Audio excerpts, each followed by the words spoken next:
Bonsoir à tous et bienvenue dans cette nouvelle émission, Un autre regard, émission produite par le Centre Noachide mondial en partenariat avec le Chouk Benogros et l'Ilmod qu'on remercie. Sujet d'actualité ce soir qui fait couler beaucoup d'encre ces derniers jours en Israël. La Cour suprême israélienne a statué le 1er mars dernier sur une pétition qui est restée au fond des tiroirs depuis 15 ans.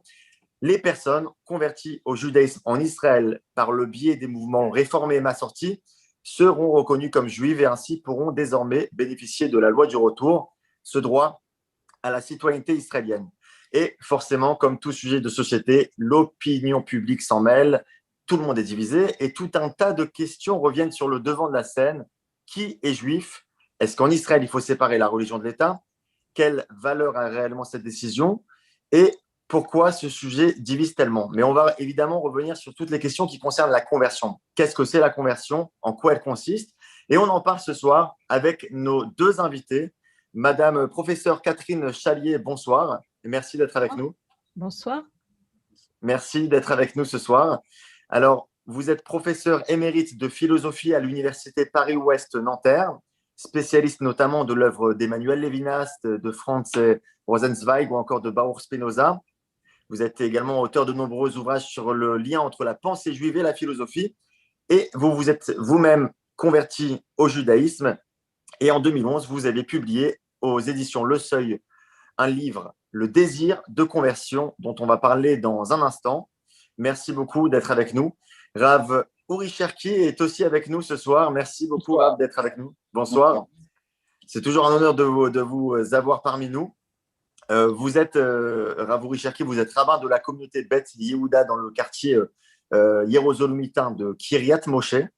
Vous dispensez des cours en Israël à des publics divers, auteur également de nombreux ouvrages sur la pensée juive, majoritairement écrits en hébreu. Vous avez également fondé en 2010 le Centre Noachide mondial qui diffuse le message universel du judaïsme, pour la faire très très courte, Rav. Et Catherine Chalier, professeur Catherine Chalier, ma première question s'adresse à vous.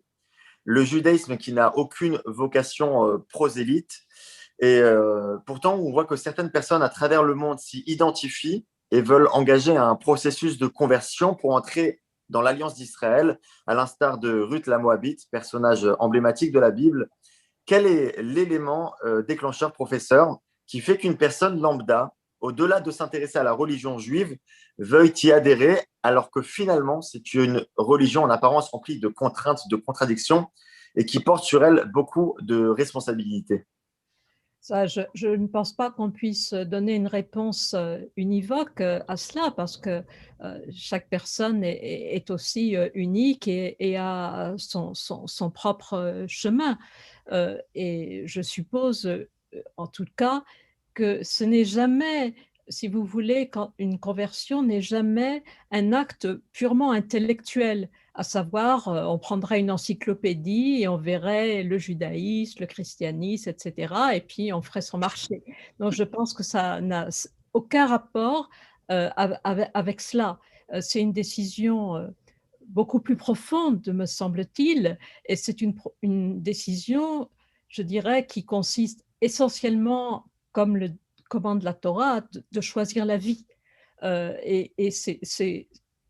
pourquoi les paroles de la Torah, des versets de la Torah et l'étude de cette Torah parlent si profondément à des personnes euh, qu'elles se sentent appelées par ces paroles et qu'elles veulent lui répondre par un engagement de toute leur vie, là, je crois qu'il n'y a pas de possibilité de donner une réponse qui soit la même pour toutes les personnes qui font ce chemin. Mais s'il y a un point commun, s'il existe, je crois que c'est celui-là. C'est vraiment, je dirais d'abord un pressentiment, beaucoup plus qu'une connaissance, beaucoup plus qu'un savoir intellectuel, un pressentiment que c'est vraiment là un chemin pour la vie et que, voilà, on ne veut pas manquer sa chance d'entendre cet appel et de lui répondre. Alors après, il s'agit aussi, bien sûr, euh, Donc c'est la Torah, c'est le Dieu d'Israël et c'est le peuple d'Israël. Donc les deux sont extrêmement importants. Euh, je pense que la rencontre du peuple, la rencontre de la Torah, et puis j'ajouterais volontiers la rencontre de la langue, la rencontre de l'hébreu, c'est aussi ce qui vient toucher dans une personne ce qu'elle a de plus profond, ce qu'elle a, je dirais même aussi, de plus secret à elle-même. Alors, se joignent toujours, bien sûr, une biographie, mais les biographies sont différentes les unes des autres. Euh, et en tous les cas, je suis tout à fait certaine qu'aucune biographie ne peut donner la clé, parce qu'il n'y a pas de clé. Il y a simplement un chemin, et un chemin qui passe par ce que j'ai dit. Donc, ce sentiment de l'appel, ce sentiment d'une chance pour la vie, ce sentiment de la rencontre du peuple et de vouloir vivre avec ce peuple, et la rencontre de l'hébreu aussi, de cette langue hébraïque, lire la Torah dans la langue hébraïque. Le professeur Chalier précisait que ce n'était pas une réflexion, ce n'était pas une démarche intellectuelle, mais un appel, un cri, une sorte d'instinct, d'étincelle. Euh, D'où elle est provoquée? Pourquoi ça arrive à certaines personnes et pas à d'autres? Et elle vient d'où cette étincelle, s'il y en a une? Je pense que l'a très bien dit Madame Chalier. Je pense qu'effectivement, il y a un cheminement individuel pour chaque personne. Cependant, je pense qu'on ne peut pas détacher ça du fait historique de l'accomplissement des paroles prophétiques d'Israël qui revient à sa terre et qui, selon ce que disait Jean-Jacques Rousseau, doit nous dire qu'est-ce qu'il a à nous dire.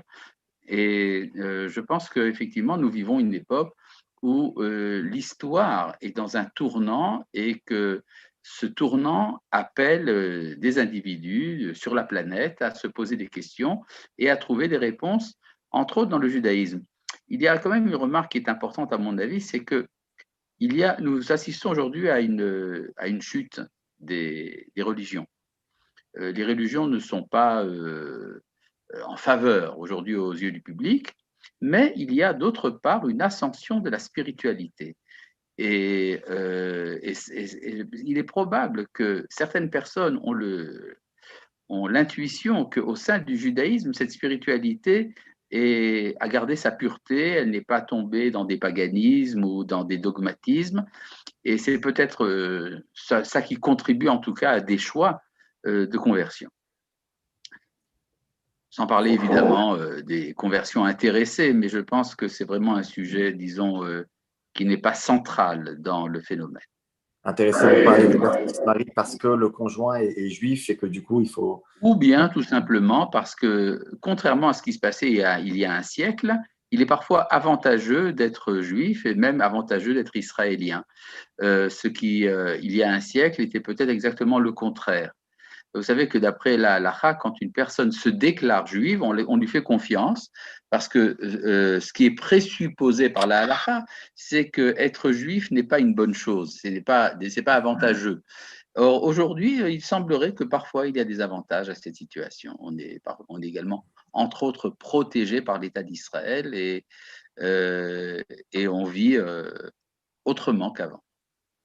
Professeur Chalier, vous rejoignez aussi cette idée qu'aujourd'hui, les religions sont un peu mises de côté. On a ce sentiment-là que les religions sont un peu mises à mal. Et par contre, il y a cette ascension de la spiritualité d'autre part qui s'exprime sous différentes manières, certainement.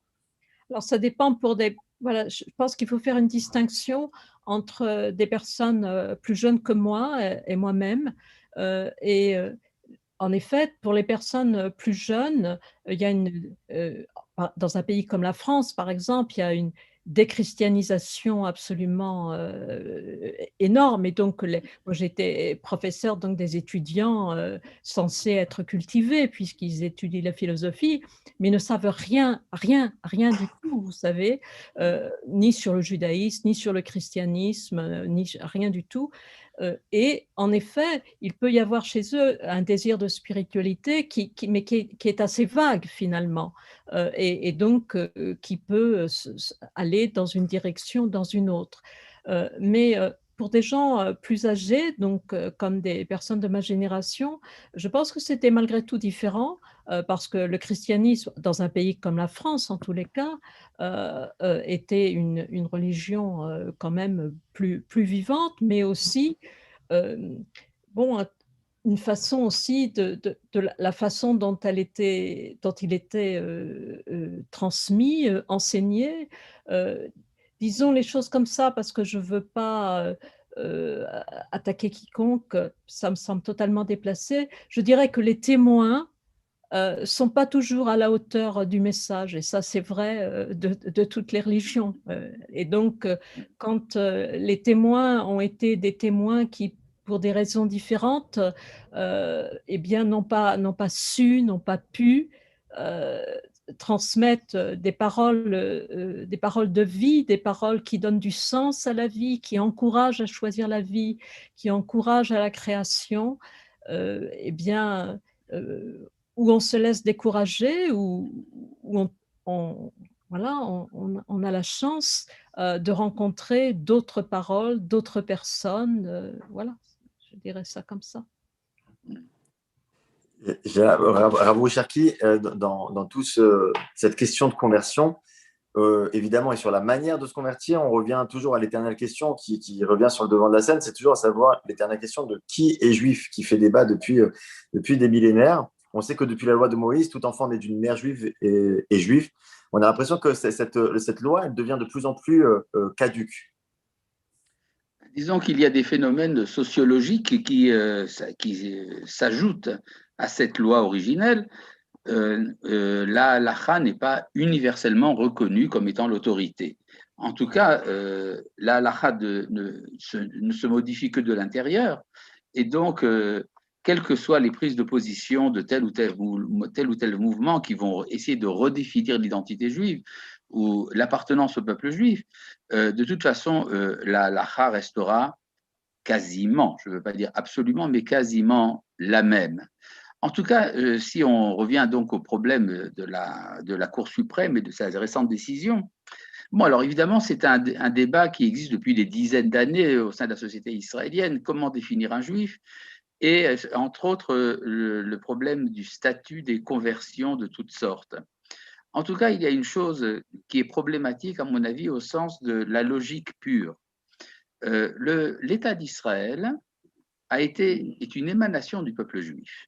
Il a été fondé par le peuple juif.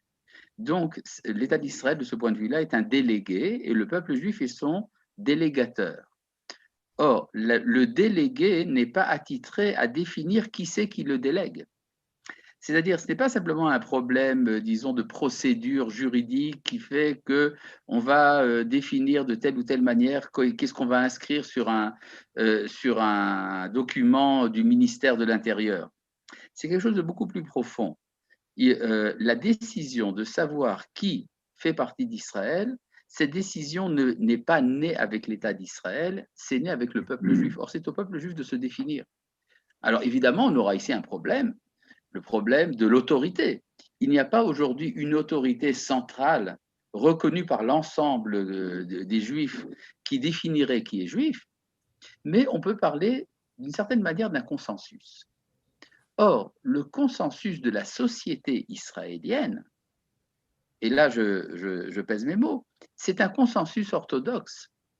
C'est-à-dire, c'est quand un juif chiloni, laïque, en Israël, j'entends bien, dans l'État d'Israël, se réfère à son judaïsme, il se réfère à son orthodoxie.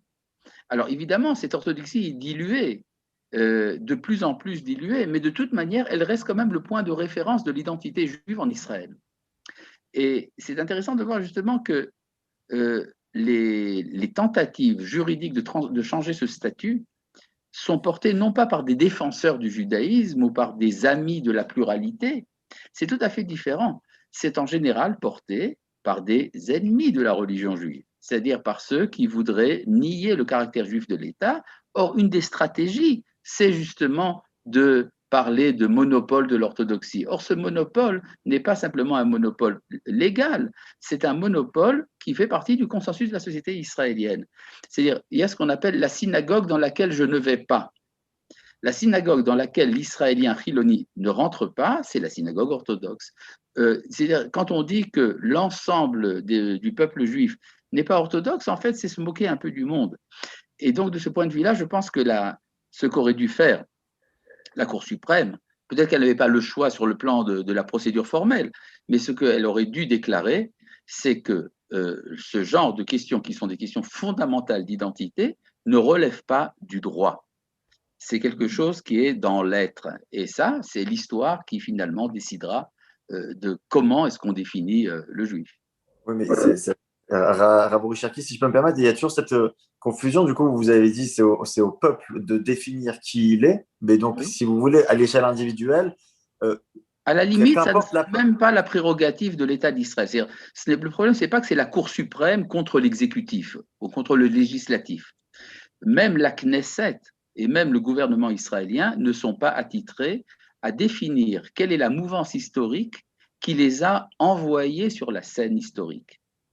peu importe peu importe la porte à laquelle on toque finalement. Si du moment où mon ressenti c'est je suis juif, je fais partie de cette alliance.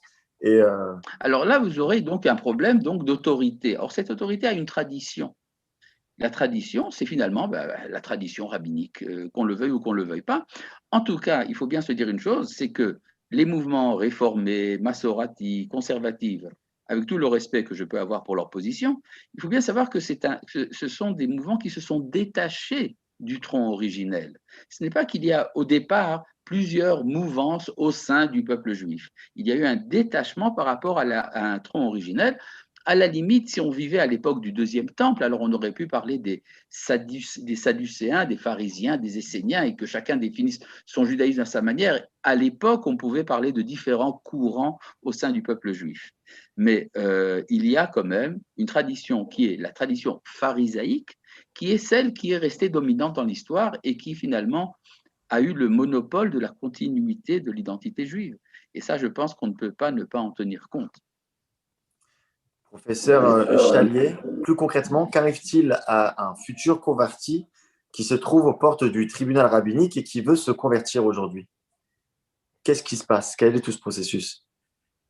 Le processus, il est souvent d'étudier pendant un certain temps, assez long, et ensuite, pas avec le tribunal lui-même, avec donc des personnes qui sont responsables, déléguées par le tribunal, et donc et d'étudier. Et ensuite, une fois que vous êtes devant le tribunal, c'est que normalement, vous allez être accepté, sinon on ne vous laisse pas jusqu'au bout aller vous présenter devant le tribunal.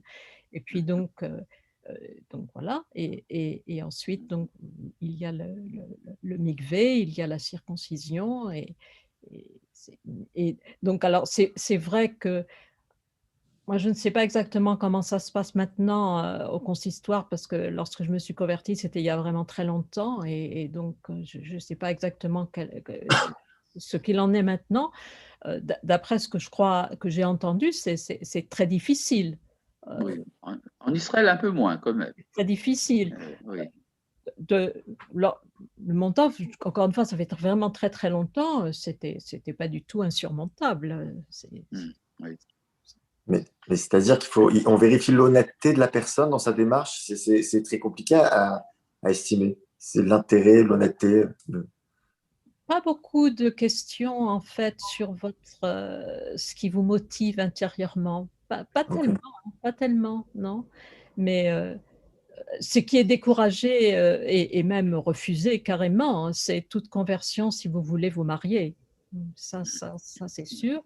Et je me souviens par contre qu'il y avait beaucoup de personnes c'était des personnes dont le père était juif et qui voulaient se convertir, voilà, pour être juif. Ces personnes-là étaient acceptées. Celles qui voulaient se marier, non. Et puis celles qui ne voulaient ni, enfin, avaient vraiment une démarche personnel sans aucun, était aussi accepté. Mais on ne leur posait pas plein de questions sur savoir s'ils respectaient bien toutes les mitzvot. Non, on faisait confiance aussi. Mais ça veut dire qu'est-ce que ça implique après en termes de pratique, d'engagement? Ah bah, c'est un engagement, bien sûr que c'est un engagement, mais personne ne va aller vérifier ce que vous faites, hein. C'est vous qui êtes responsable. C'est vous qui êtes responsable. Personne ne vous a obligé de prendre cet engagement, vraiment, mais une fois que vous l'avez pris, vous en êtes responsable. Et ça me semble absolument normal, franchement. Et c'est pour ça que, si vous voulez, je ne veux pas du tout me mêler de cette discussion par rapport à la Cour suprême, parce que je ne suis pas du tout compétente, je ne suis pas israélienne, mais c'est vrai que pour moi, ça me semble très étrange si on s'en convertit, mais qu'au fond, il n'y a pas du tout de pratique qui va avec. Ça me semble. J'ai un peu de mal à comprendre, parce que c'est pas la peine de se convertir, alors c'est pas nécessaire. Évidemment. Mais Rav Cherki, une question générale. Si le judaïsme n'est pas une religion et avant tout un peuple, comme vous le répétez très très souvent, comment expliquer la conversion et surtout l'exigence qui est faite de respecter scrupuleusement les lois de la Torah? Si finalement c'est rejoindre un peuple et pas une religion. Bon, alors là, vous rentrez dans un problème de définition. Bon, comme vous le savez, pendant une très grande partie de l'histoire, jusqu'à la Révolution française, en fait, jusqu'à l'émancipation, les Juifs ont toujours été considérés comme ce qu'ils étaient, c'est-à-dire des membres du peuple d'Israël, de la nation d'Israël.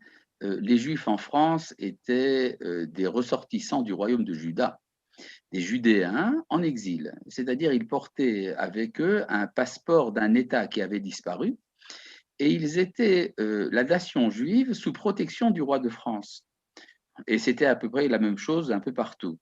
Alors évidemment, ce peuple qui était en dehors de son cadre national, tout ce qui lui restait, c'était les mitzvot reçus en tant que nation sortie d'Égypte et qui a été au pied du Sinaï.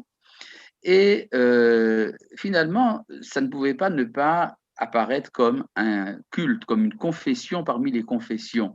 Alors vous avez donc la confession mosaïque. Lorsqu'est venue l'émancipation et que le statut de citoyen français et autres a été accordé aux Juifs, alors la condition expresse était tout en tant que citoyen, rien en tant que nation. C'est-à-dire qu'il y a eu un moment de l'histoire, et ça continue jusqu'à aujourd'hui, où le judaïsme, je ne veux pas dire un mot un peu fort, mais enfin, fait semblant d'être une religion. Mais vous savez que les mitzvot, ce sont des mitzvot qui ont été donnés à la nation d'Israël et pas à l'individu. La bénédiction que l'on fait avant d'accomplir une mitzvah, c'est qui nous a ordonné, c'est au pluriel. C'est un groupe social, organisé, que les mitzvot sont donnés, et c'est parce que j'appartiens à ce groupe social que les mitzvot me concernent. Alors, évidemment, il y a toujours un problème de ce qu'on appelle la pratique religieuse. La pratique religieuse, en fait, est la preuve qu'on a intégré le message de ce peuple. Alors, il y a aujourd'hui tout un problème. C'est que quand quelqu'un veut se convertir au judaïsme, alors on lui dit, voilà, il faut, toi qui es candidat, tu dois te comporter à la manière des Juifs. Mais il dit, oui, mais je vois que les Juifs ne font pas les mitzvot. Alors pourquoi est-ce qu'on me demanderait à moi plus qu'aux autres? Ce problème est un véritable problème qui a des conséquences au niveau de la halakha. Il a été apprécié de différentes manières par les rabbins. Et jusqu'à ce jour, les débats défrayent la chronique. Par exemple, la position du Rav Ovadia Yosef était très claire. Si quelqu'un veut rentrer dans la communauté d'Israël et que pour lui, le comportement normal, c'est le comportement de la majorité des Juifs qui, plus ou moins, pratiquent certaines des mitzvot, alors il est acceptable. Certains vous diront, mais non, pas du tout. S'il ne respecte pas la moindre petite virgule de la halakha, alors il est rejeté. Alors, vous comprenez que ce problème n'a pas été réglé et il est en filigrane dans la société israélienne. C'est ça, il y a des débats au sein de l'orthodoxie pour savoir quelles sont les conditions minimales d'acceptation de quelqu'un de la communauté d'Israël. Aujourd'hui, d'ailleurs, le problème se greffe sur le problème de l'assimilation au sein de l'État d'Israël. Et ça, c'est très différent. C'est-à-dire il y a une masse importante de Olim, d'émigrants en Israël, qui ne sont pas définis par la halakha comme juifs, mais qui sont reconnus comme tels par la loi du retour. Alors, vous comprenez que ça crée effectivement des problèmes, et c'est probablement la raison pour laquelle la Knesset a été incapable de légiférer là-dessus, et c'est pour ça que la Cour suprême s'en est mêlée. Mais je pense qu'avec les prochaines élections, ces questions qui sont restées en suspens devront être tranchées, en tout cas au niveau législatif. Alors, par rapport à ce que vient de dire Abouri Chafi, justement, professeur Chalis, c'était quelque chose que je voulais aussi évoquer avec vous. Donc, pour la plupart des gens, cette idée est très difficilement acceptable ils sont juifs sous condition et ils voient autour d'eux des personnes qui ne pratiquent pas ou qui pratiquent très peu leur judaïsme. Est-ce que c'est aussi une raison pour laquelle certaines personnes peuvent abandonner l'option de la conversion, on va dire, traditionnelle? Je ne sais pas, mais il me semble que la conversion traditionnelle, donc en France et au consistoire, c'est une conversion parce qu'elle est reconnue. Une conversion qui n'est pas reconnue ou qui est reconnue par simplement des communautés, même très respectables, et elles le sont souvent, pour moi, ça pose quand même une difficulté, parce que je pense que voilà, c'est pas, c'est pas suffisant en tous les cas. Il me semble que cette conversion, elle doit être reconnue au sein du peuple d'Israël dans son ensemble et pas simplement par une communauté particulière. Ça me semble vraiment fondamental. Alors, par rapport à la question qui consiste à dire « Ah mais oui, mais moi, vous me demandez de respecter beaucoup de mitzvot et puis regardez, la plupart des Juifs font presque rien ou vaguement allument des lumières de Shabbat. » Alors moi, à ça, je dirais d'accord, mais ceux qui se convertissent ne sont pas obligés de le faire. Et donc, s'ils le font, alors qu'ils le fassent, j'allais dire, dans toute son ampleur, dans sa profondeur. Et puis, j'aurais envie de citer, c'est un peu prétentieux de ma part de dire ça, mais ce mot dans la Torah, des Juifs au Mont Sinaï, Naaseh Venishma, c'est-à-dire on s'engage à faire et puis donc aussi à continuer d'étudier et de comprendre de mieux en mieux. Et c'est vraiment formidable, je vous assure. Oui. Rav Cherki, mais par rapport spécifiquement à Israël, si la Cour suprême en arrive à accepter les conversions réformées, est-ce qu'il n'en va pas? Est-ce que vous pensez qu'il n'y a pas un problème au niveau du tribunal rabbinique qui a trop durci ses conditions de conversion et bloqué de nombreux processus de conversion depuis des dizaines et des dizaines d'années? Et c'est tout à fait vrai ce que vous dites, c'est-à-dire que la position halachique du rabbinat n'a pas toujours été tendre et facile pour les candidats. Or, effectivement, ça pose véritablement un vrai problème, étant donné que la société israélienne comporte en elle de nombreuses personnes qui se sentent juives, qui sont même engagées dans l'armée d'Israël, par exemple, et qui votent à la Knesset. Mais je ne pense pas que la reconnaissance des conversions réformées va régler le problème. Comme l'a très bien dit Madame Chalier, il y a un problème de consensus. Si vous convertissez quelqu'un et que sa conversion n'est pas reconnue par la majorité, disons, traditionnelle d'Israël, eh bien, vous causez un dommage à cette personne. C'est ce que j'ai essayé d'expliquer d'ailleurs souvent à des non-juifs qui voulaient passer par une conversion réformée. Je leur dis, mais vous ne vous faites que du mal, parce qu'après, vous ne serez pas accepté.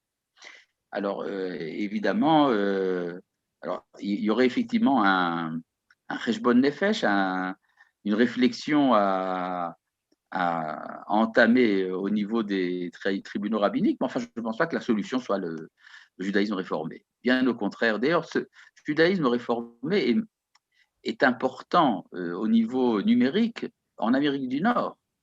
Dans les autres pays, il reste quand même minoritaire. Même là où il y a quand même des communautés réformées importantes, elles restent minoritaires et souvent d'ailleurs, elles sont la porte à l'assimilation. Parfois, Elles cela font du choque. bruit.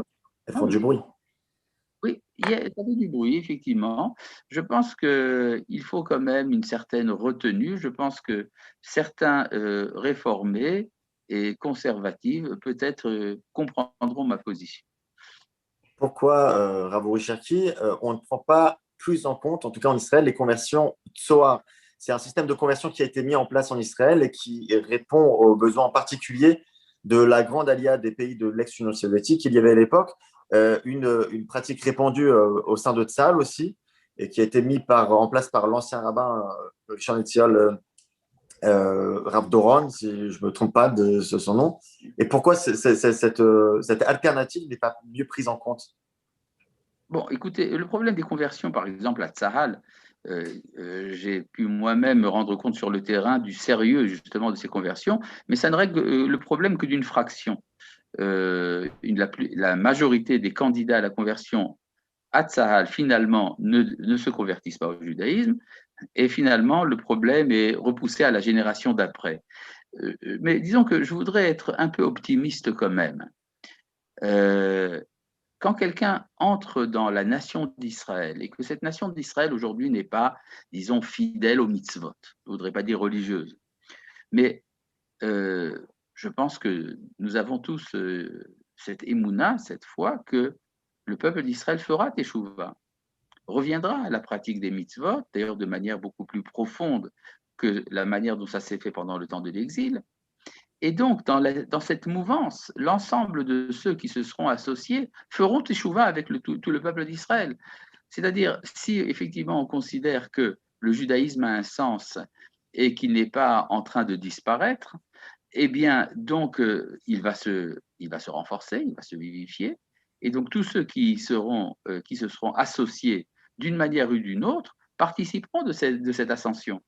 Donc, si vous voulez, à longue échéance, je suis finalement et très profondément optimiste. Professeur Chalier, en Israël, certes, la loi du retour a suscité de nombreux débats, que ce soit débats religieux, sociétaux ou encore juridiques, sur la question de savoir qui est juif. Est-ce que, selon vous, est-ce qu'il faudrait séparer le problème de la religion et le problème de l'État? Enfin, que l'État et la religion doivent être séparés dans toutes les questions, en tout cas, qui concernent des questions profondément identitaires. Je ne comprends pas très, très bien votre question, hein. Je voulais savoir, est-ce que selon vous, dans un État, on doit y mêler au niveau juridique des, Ah, c'est simplement en Israël, parce que dans un pays comme la France, c'est évidemment pas du tout. Il y a Oui, une séparation totale. On vous demande pas rien du tout si vous êtes juif, chrétien ou, enfin tout ce que vous voulez. Donc la séparation de l'Église et de l'État, la synagogue et de l'État, en France en tous les cas, elle est radicale. Euh, et donc, vous ne pouvez d'ailleurs même pas vous marier dans la synagogue ou à l'église ou dans une mosquée si vous n'êtes pas d'abord marié civilement. Donc, c'est la seule chose qui compte. Donc, la situation en Israël n'est pas du tout la même. Et donc, il n'y a pas cette séparation. Euh, alors, je pense que l'État d'Israël, justement, n'est pas du tout une démocratie exactement comme une démocratie en France. Je voudrais juste revenir peut-être sur un point tout à fait précis sur ce que disait le Rav Cherki tout à l'heure. Euh, et je prends bien bonne note de son message d'optimiste, mais je pense aussi qu'il faudrait quand même peut-être remarquer que les tribunaux rabbiniques orthodoxes euh, parfois sont vraiment dans la surenchère et c'est quand même dommage. Et beaucoup de personnes, en particulier des personnes qui désirent se convertir pour des raisons de mariage et qui sont renvoyées souvent de façon très désagréable. Euh, Après tout, on peut aussi découvrir en aimant quelqu'un, en désirant vivre avec cette personne, se marier avec cette personne, on peut aussi découvrir par cette personne le judaïsme et vouloir lui être fidèle. C'est pas simplement quelque chose comme ça, simplement par commodité. Donc, je pense pas qu'il faudrait systématiquement refusé les personnes Bien comme sûr. ça. Ouais, Il y mais avait ne vous en faites pas. En Israël, la politique actuelle des tribunaux rabbiniques, c'est de convertir les conjoints. C'est-à-dire, contrairement d'ailleurs à à la la loi fin. originelle rabbinique, de manière générale, c'est ça qui est accepté et même encouragé à la limite. Donc, maintenant, ce qu'on demande, c'est formellement une séparation pour une certaine période afin de ne pas aller ouvertement contre la loi talmudique. Mais les dossiers sont ouverts, la personne avoue qu'elle a un conjoint non juif, ou juif, pardon, et c'est accepté, il n'y a pas de problème. Je pense que justement de ce point de vue-là, on peut être optimiste encore plus. Oui. En France, c'est quand même pas le Non, cas. en France, c'est tout à fait différent. En France, c'est tout à fait C'est pour ça, si vous voulez, que les gens qui viennent demander la conversion dans une synagogue conservative ou réformée, souvent essayer de passer devant le consistoire oui. et ont été rejetés. Oui, mais là, je voudrais peut-être essayer de comprendre quelque chose. Vous savez que finalement, le judaïsme de la Gola, finalement, c'est la suite de l'identité juive exilique, c'est-à-dire ce sont les descendants des juifs exilés à l'époque du deuxième temple et parfois même du premier temple. Et donc, quand on se convertit en France, je parle de ce qui se passe aujourd'hui, je ne parle pas de ce qui s'est passé avec vous il y a très longtemps, mais quand on se convertit aujourd'hui en France, c'est-à-dire, c'est très bizarre parce qu'on demande à quelqu'un qui participait de l'histoire de France, qui était citoyen à part entière de l'identité française, on lui demande de s'associer à une identité en exil alors que cet exil a pris fin. C'est-à-dire, nous avons la conscience, nous autres Israéliens, je pense que pas seulement les Israéliens, que nous vivons un moment de retour.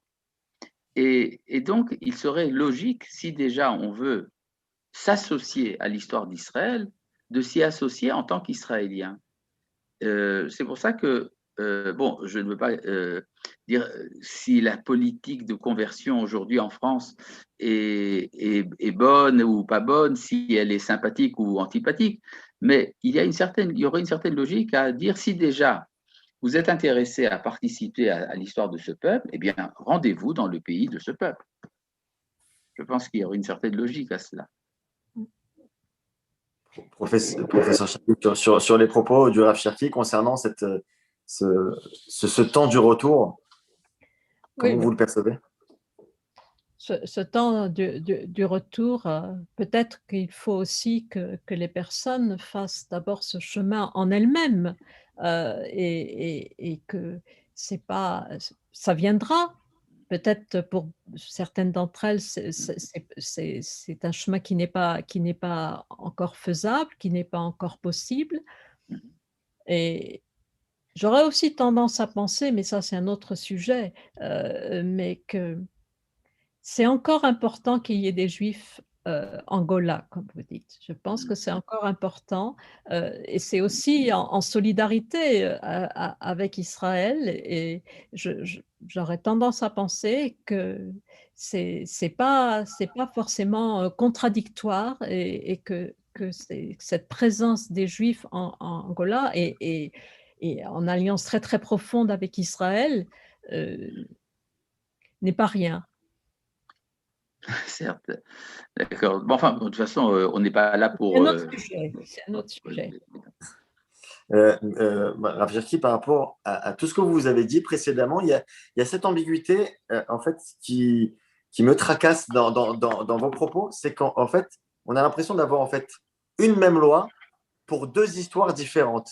C'est-à-dire l'histoire en exil au sens large du terme et une loi en Israël en fait qui serait la même, mais on n'arrive pas à trancher les conversions en exil. Est-ce que c'est les mêmes qu'en Israël? Est-ce qu'elles font la même force de loi? Parce que vous parliez tout à l'heure de décision d'un peuple, c'est le peuple qui fait la loi. Ce qui n'est pas le cas quand on peut pas, ça ne fait pas force de loi quand on se convertit à l'extérieur. Et du coup, on a l'impression que les conversions, elles sont totalement différentes, ou la même loi est différente quand on l'applique en dehors Non, pas d'Israël du ou en tout, pas Israël. du tout. Vous savez qu'il y a tout un réseau de contacts entre les tribunaux rabbiniques, que le grand rabbinat d'Israël est en contact permanent avec tous ceux qui convertissent à travers le monde. Souvent d'ailleurs, dans le Erkev, dans la composition du tribunal, arrive souvent un dayan israélien. Je pense que non, non, je pense qu'effectivement il y a aujourd'hui une sorte de concordance qui est très bien établie justement. Il y a un flux d'informations qui passe d'un pays à l'autre.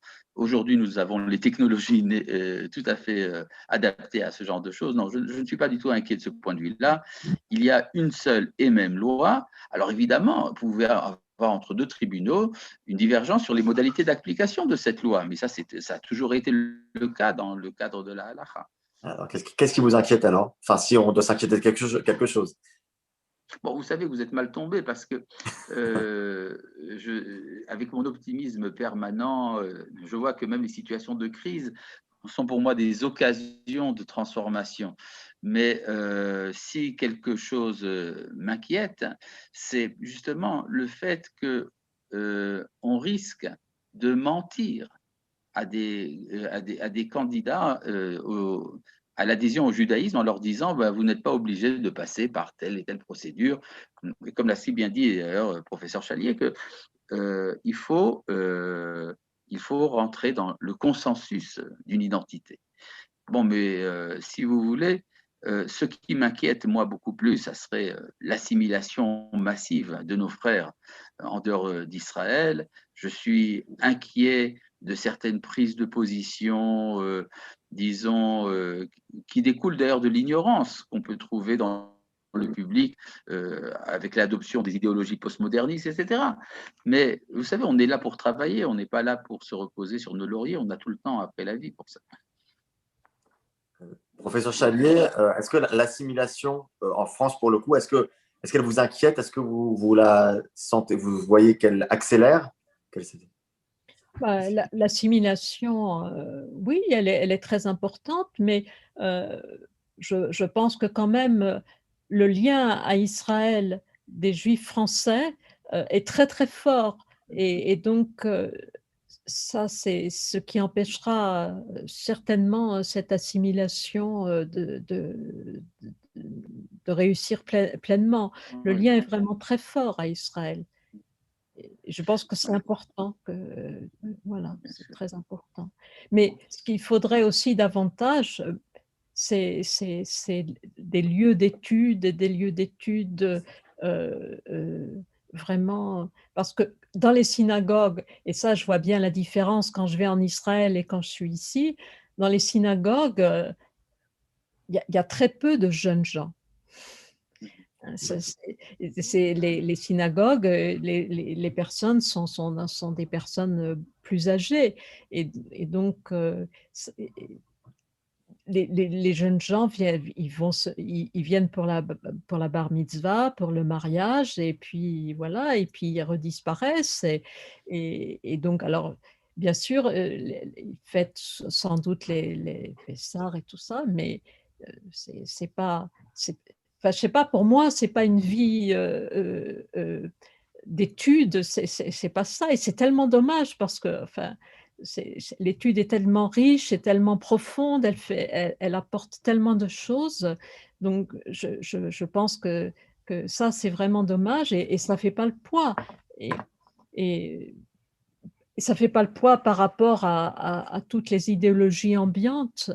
Si vous n'avez pas un bagage très fort, eh bien, vous vous laissez prendre. Quand on est jeune, on se laisse prendre par plein de choses.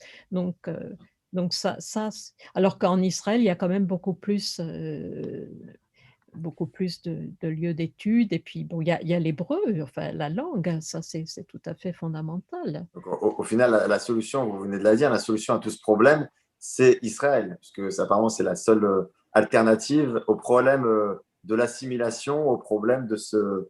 D'ailleurs, il y a beaucoup de jeunes familles qui partent, mais ça, c'est peut-être aussi pour d'autres raisons, des raisons plus politiques. voilà, et qu'il y a aussi un certain antisémitisme en France, hein, ça c'est clair.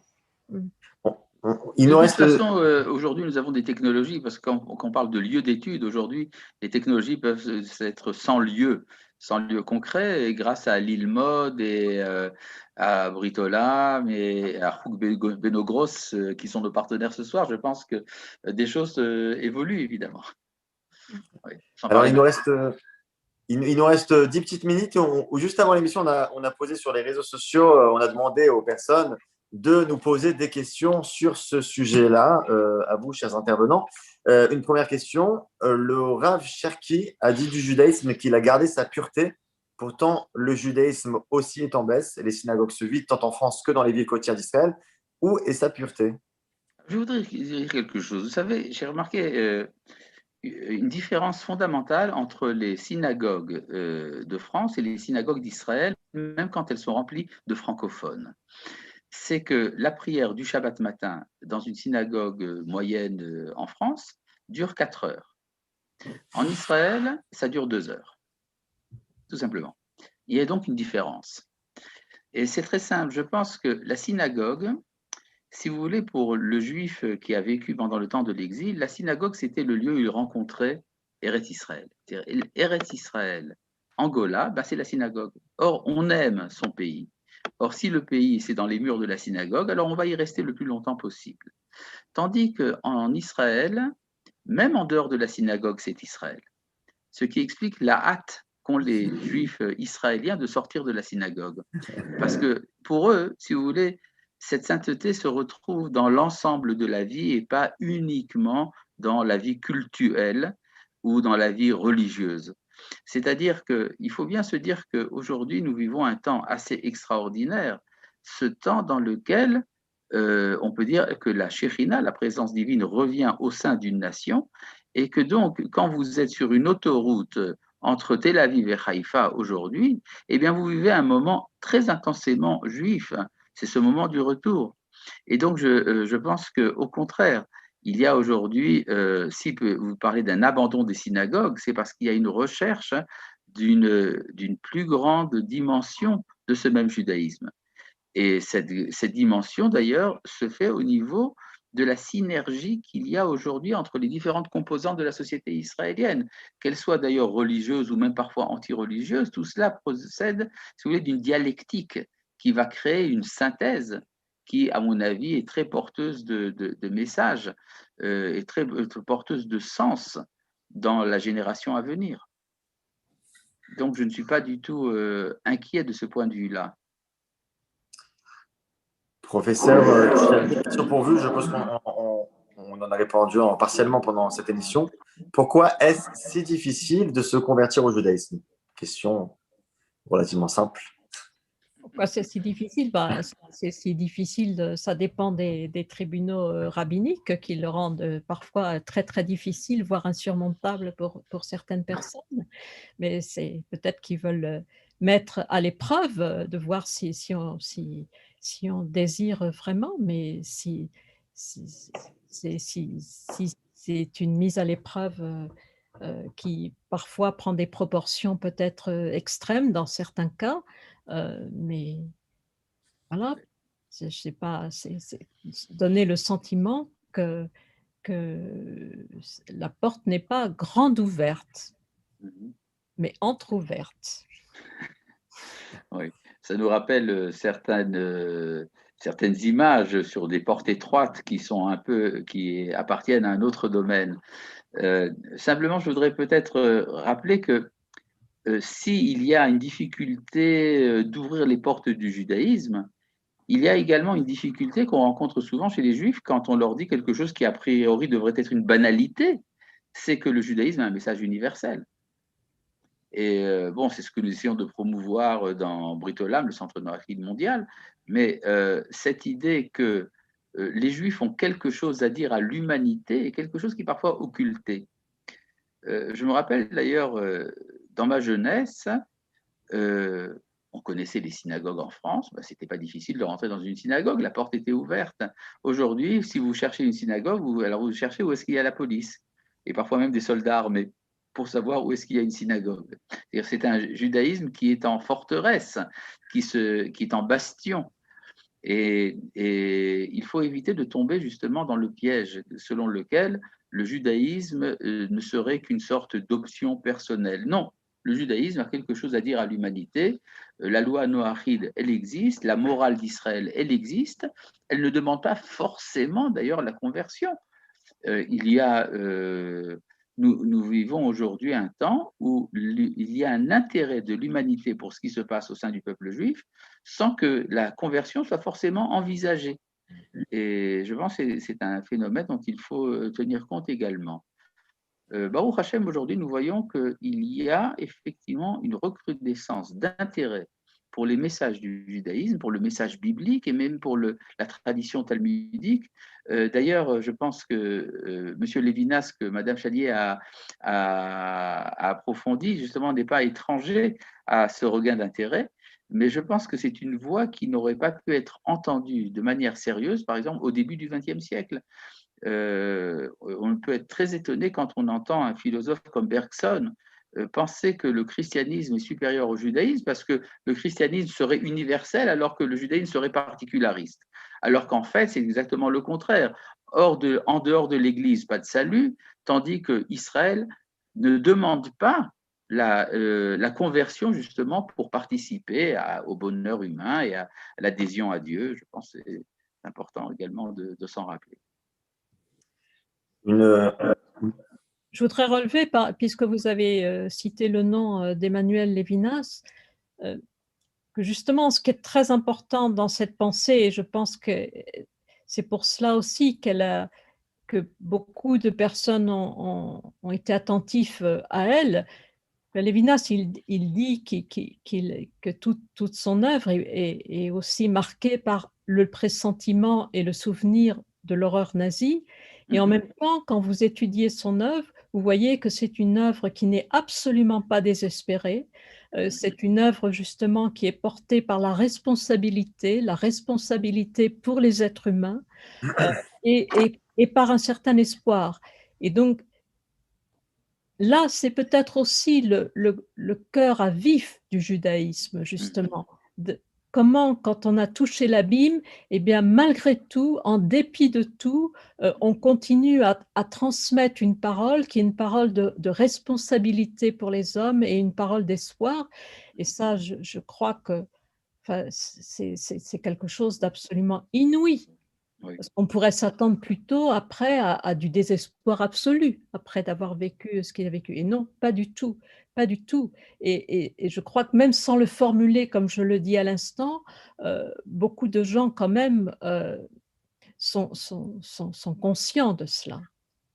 Et je voudrais vous dire que j'étais très sensible justement à ce que dans les formulations sur lesquelles vous êtes revenu plusieurs fois, que le judaïsme choisit la vie. Je pense que c'est très important parce que, d'une certaine manière, dans les spiritualités, dans les religions, il y a parfois une tentation de mépris envers la vie. Si il faut s'attacher à Dieu, alors c'est peut-être qu'il faut quitter le monde. Il y aurait donc une sorte de sacralisation de la mort.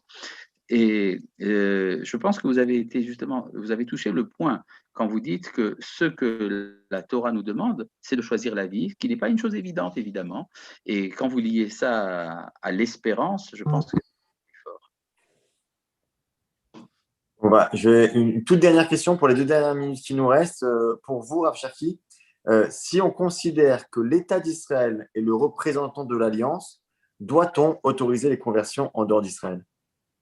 Je pense que nous avons évoqué quelque peu cette problématique. De toute manière, je pense que les décisions ne dépendent pas de moi. Je ne suis finalement qu'une voix dans un grand cœur. Et donc, je pense que cette question, en fait, n'a pas de conséquences. Pourquoi en parler? Voilà, l'émission Un autre regard touche à sa fin. Merci beaucoup, professeur Catherine Chalier, d'avoir été avec nous ce soir. Merci à vous. Merci beaucoup. Merci beaucoup à vous, Richard, qui aussi. Nous sommes en partenaire avec le Houg Benogros et l'Ilmod, que l'on remercie également, et on remercie Itaï Meir qui est aux manettes de cette émission. Et salut Itaï, coucou Itaï. Merci beaucoup à toutes et à tous de nous avoir suivis. Vous pouvez continuer à nous suivre sur les réseaux sociaux, sur YouTube, sur Facebook, bon, sur tous les réseaux sociaux que vous connaissez. Professeur Catherine Chalier, je rappelle que parmi les nombreux ouvrages que vous avez écrits, vous en avez sorti un en 2011 aux éditions Le Seuil, un livre intitulé Le désir de conversion. Voilà, on se retrouve très bientôt pour une prochaine émission. Ciao, ciao. Shalom.